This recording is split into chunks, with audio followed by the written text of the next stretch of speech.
Hey, Skyline Academy. Welcome back to DBT Group this Monday morning. I hope you're all doing well. Today we're going to talk about our fourth module, which is on emotional regulation. So I'm sure it's not the first time you guys have heard those words, but today specifically, so we all know and we're all on the same page, we're going to be talking about how to cope with our big feelings. So sometimes we get really mad or really sad or way too excited and we're really hyper. We need to figure out how to make those big feelings smaller and more manageable so that we can make sure that we're obtaining our goals and that we're staying safe. So one of the first things I want to talk about is, what are emotions? What do they do for you? Why do we have emotions? One reason we have emotions is that they motivate us and organize us. So emotions let us react to our environment, and they let us know when we need to have a behavior. So if we're in danger or if we want to let other people know how we're feeling, emotions are what tell us we need to act.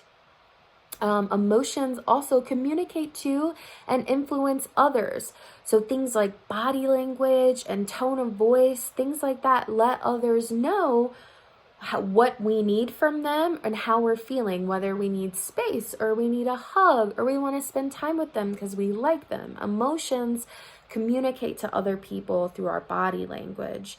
So for instance, if I was on here and I spoke like a robot and I seemed really annoyed to be here and I didn't act like my normal self, would you watch that video? Would you want to be taught by Miss Mari? No. So I make sure that my emotions match my actions. I love teaching you guys, so I always try to use an upbeat tone and I smile and I let you guys know that I'm here for you. Emotions also communicate to ourselves. So your own emotions communicate to you what's going on. So maybe you didn't get enough sleep last night and it's making you really grumpy or really tired, but you don't understand why you're so grumpy. Well, you didn't get enough sleep last night. And if you start to think about your day, you might be able to say, oh, if I get more sleep, I won't be so grumpy. Or some of you get hangry. So sometimes when we don't have enough to eat, we get really angry or tired. Those emotions let us know that our body needs something. So we also want to remember that emotions are not facts always, okay? So sometimes we feel things that aren't appropriate for a situation. And so we want to make sure that we understand emotions are feelings, they're not facts. So what makes it so hard to regulate emotions? Why do we need to learn about emotional regulation? There's a few things that make it hard for us to regulate our emotions. One of those things could be biology. Maybe you were just born with more or less of a certain chemical in your brain that makes it hard for you to focus or hard for you to stay calm or hard for you to feel happy. So sometimes those can make it, your biology, those genetics can make it really hard for us to deal with our emotions and regulate appropriately. We also might just not have the skills yet. So maybe you were never taught or you never learned how to regulate your emotions. Maybe nobody ever talked to you about that before.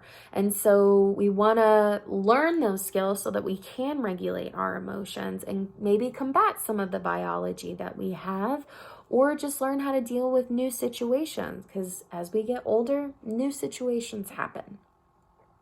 Sometimes we get reinforcement from our environment and the people around us that make it hard to regulate our emotions. So I know almost every single one of you has been triggered by a peer before and has had a hard time regulating their emotions because of someone in your environment. I also know you guys sometimes get really grumpy when it's hot outside, which has been a big problem lately for everyone in Colorado. It is hot.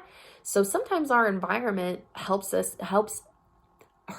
makes it harder for us to regulate our emotions.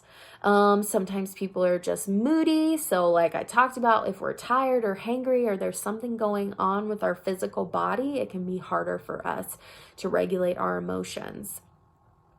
Sometimes we have emotional overload. Sometimes we get into situations where we have the skills, we know the skills, we've used them before, but our emotions are so big we cannot use them right now. So maybe we need to do some more practicing, or maybe we need to learn how to avoid those situations that bring us to the point where we're so triggered we can't be safe or we can't be happy. There's also something called emotion myths, which are things that our communities and our society tell us about emotions that sometimes make it harder for us to deal with regulating our emotions.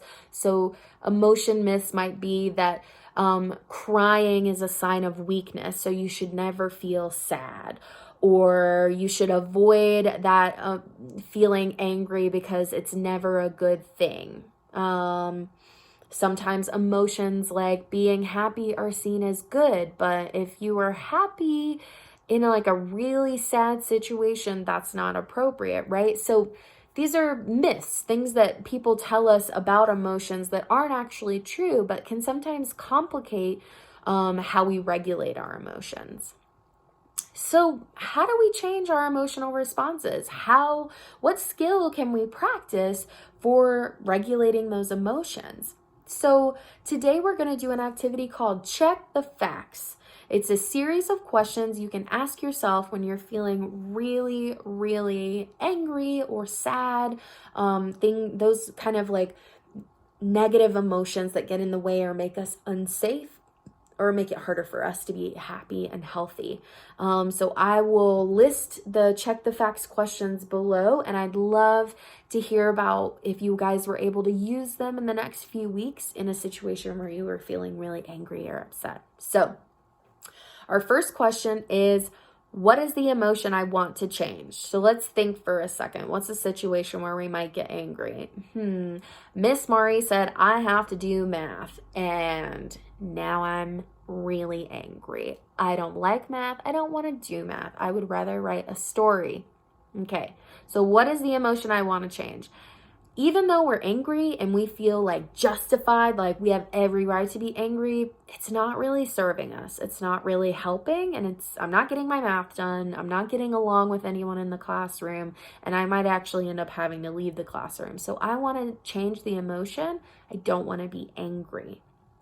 What event prompted this emotion? Remember, we're checking the facts. So what emotion do we want to change? Our anger.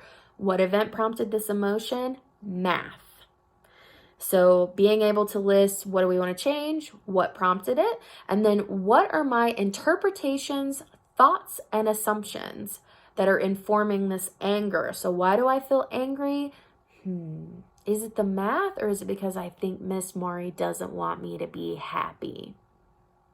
Is that an assumption? Is it based in fact?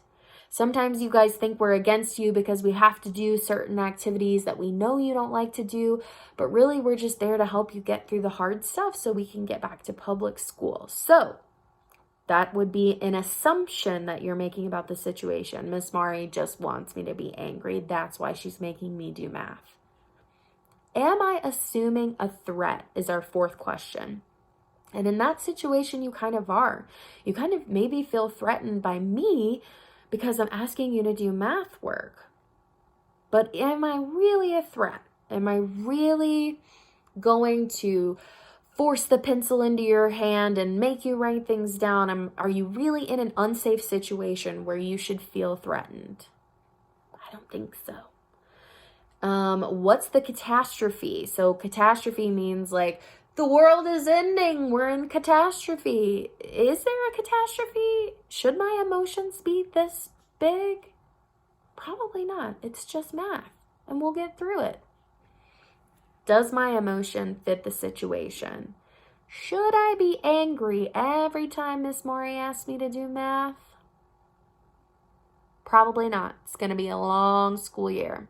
So going through that series of questions, though it might feel kind of annoying and frustrating, is something that can help you ground yourself in figuring out if your emotion matches the situation and how to kind of slow your thoughts down and slow your body down. So I'm gonna post below, check the facts questions. I'm also gonna post a video on why we lose control of our emotions that I found on YouTube that I thought was a really fun cartoon on that. And then Rhinocats, specifically for you, I found a really cute song from a cartoon on emotions, and I just thought you guys would get a kick out of it. So thanks so much for watching. Let me know if you have any questions, and let me know if you use your Check the Facts activity in the next few weeks. And I will see you soon. Bye.